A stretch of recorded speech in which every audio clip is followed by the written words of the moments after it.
नमस्कार, मी पंजाब तक. आज आहे 13 ऑगस्ट 2025 आणि मी आलो आहे साकूरमध्ये संगमनेर तालुक्यामध्ये साकूर या ठिकाणी गणरंग ट्रॅक्टरचा एक शेतकरी मेळावा आयोजित केला आहे आणि या ठिकाणी आलो आणि या संगमनेर तालुक्यातून आल्याच्या नंतर या भागातल्या शेतकऱ्याला अंदाज देणार आहे, कारण की संगमनेर अहिल्यानगर मधलं आहे म्हणून या ठिकाणच्या शेतकऱ्याला असा अंदाज देणार आहे.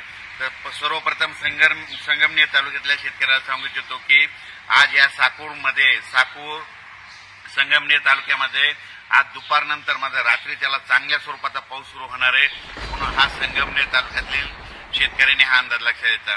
त्याच्यानंतर अहिल्यानगर भागातल्या शेतकऱ्याला सांगू इच्छितो की उद्या 14 तारखेपासून म्हणजे 14 ऑगस्ट पासून ते 22 ऑगस्टच्या दरम्यान तुमच्या अहिल्यानगर भागामध्ये दररोज वेगवेगळ्या भागात जोराचा पाऊस पडणार आहे, ओढे नाले वाहणारा पाऊस पडणार आहे.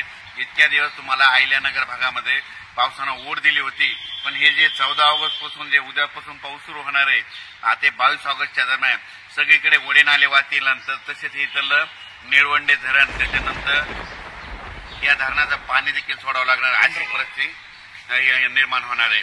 त्याच्यानंतर राज्यातल्या सर्व शेतकऱ्याला सांगू इच्छितो की आज आहे 13 ऑगस्ट 2025. पूर्व विदर्भाकडे आजच बऱ्याच ठिकाणी रिमझिम पावसाला सुरुवात होणार आहे. म्हणजे सांगायचं झालं तर चंद्रपूर, इकडे नांदेड जिल्हा, त्याच्यानंतर अकोला जिल्हा, अमरावती, यवतमाळकडे आजच दुपारनंतर ठिकठिकाणी रिमझिम पावसाला सुरुवात होणार आहे. त्याच्यानंतर 14 तारखेला उद्याच्याला आणखीन तो पाऊस पुढे सारखं मराठवाड्यापर्यंत येणार आहे म्हणून हा अंदाज लक्षात घ्यायचा. त्याच्यानंतर राज्यात सांगायचं झालं तर म्हणजे सगळ्यात महत्वाचं उत्तर महाराष्ट्रामध्ये काय झालं, अहिल्यानगर झालं, नंदुरबार झालं, धुळे जिल्हा, नाशिक जिल्हा, जळगाव जिल्हा, पारोळा तालुका, चाळीसगाव तालुका या शेतकऱ्याचे फोन आले आमच्याकडे पाऊस कमी आहे. तर त्यांच्यासाठी सर्वप्रथम आनंदाची बातमी, तुमच्याकडे 15 ऑगस्ट पासून ते 22 ऑगस्टच्या दरम्यान मुसळधार पाऊस पडणार आहे. ठिकठिकाणी ओढे नाले वाहणारा पाऊस या 8 दिवसामध्ये पडणार आहे म्हणून हा अंदाज लक्षात घ्यायचा. राज्यातल्या सर्व शेतकऱ्याला सांगू इच्छितो की त्याच्यानंतर आपण मराठवाड्याकडे वळू.